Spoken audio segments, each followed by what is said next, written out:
Hello everyone, welcome to our channel. So in this video I am gonna show you how to assign a rule in Asana. So just follow all these steps. This is very simple. You can see this is the main interface of Asana. On the left side is multiple options available, but under the my workspace we have project Facebook advertisement. We just open it. Now we will click on board. Now you can see this task is available here. Now we will assign a rule on this task. So first of all we will select this task. You can see on right sides multiple option available, but now we will click on these three dots and assign a rule.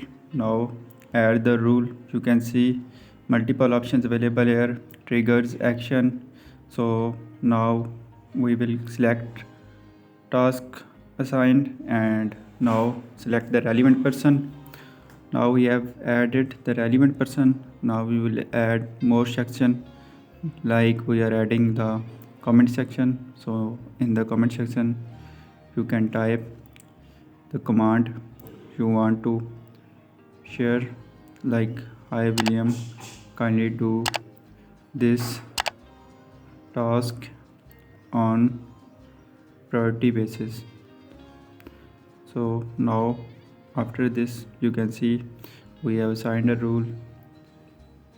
So this is the simple way to assign a rule in Asana.